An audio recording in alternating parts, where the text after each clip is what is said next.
Але давайте подивимось спочатку не на наше рішення, а що таке зараз Парламентська асамблея Ради Європи. Мое мнение, моральное сборище соглашателей з Путіним. От я хотів так же сам сказати, ну там є звичайно і достойні люди, ми не кажемо, що там їх немає, вони там є. Але вона себе змарнувала і змарнувала свою репутацію як демократичного органу представництва Ради Європи. Тому це символічний крок. Брати участь, не брати. Можна, звичайно, їхати сваритися там з росіянами, можна їхати не сваритися. Але в даному сенсі ми 5 років були здатні досягти унікального результату і викинути Росію взагалі із Парламентської асамблеї Ради Європи. Такого приниження у неї ніколи не було. І це запам'ятається. Але на сьогодні, от ви ж сказали, вони тотально себе змарнували. Що можна зробити в цій організації? До чого ця організація може прагнути? Чи може вона приймати якісь рішення достойні довіри? Я вважаю, що ні.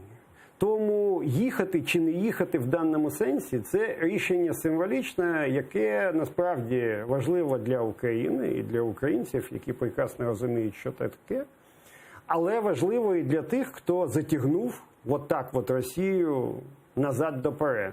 Якщо вони затягнули, ну, зрозуміють, що все ж таки на сьогодні ПАРЄ не є повноцінним органом. Тому все дуже просто. Я правильно понял, що ви одобряєте це рішення української делегації? Я вважаю, що рішення на сьогодні так або так, воно насправді символічне.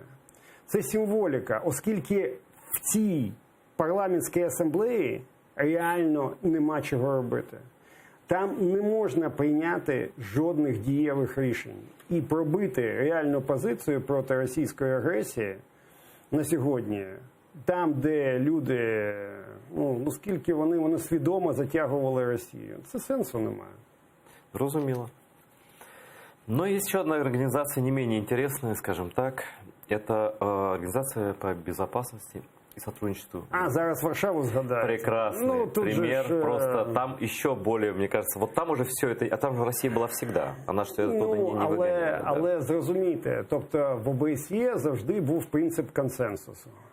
Росія намагалася змарнувати ОБСЄ вже багато-багато років, ще в 90-х роках, а потім був Стамбульський саміт, дуже відомий, рішення якого Росією майже ніякі. Ну, іноді виконується одне рішення, одне не виконується Росією, а там Росія не виконала нічого.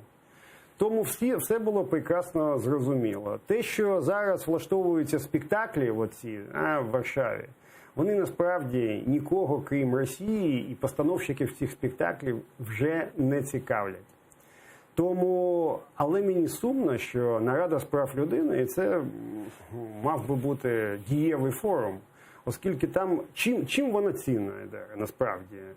Тим, що там зустрічаються представники урядів, ну тобто політики, бюрократи і неурядових організацій.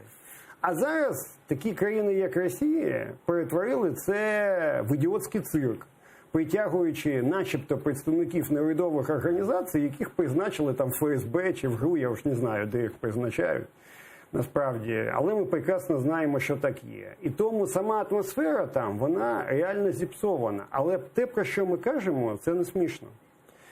Тобто у нас Парламентська асамблея Ради Європи, це вже перетворено в невідомо що, недостойне довіри. Зараз Нарада з прав людини.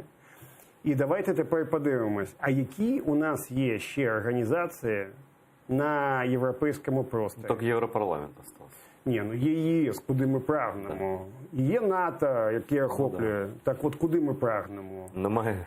Коли ми прагнемо до тих, кого Росія, перша, не зламала і зламати не зможе.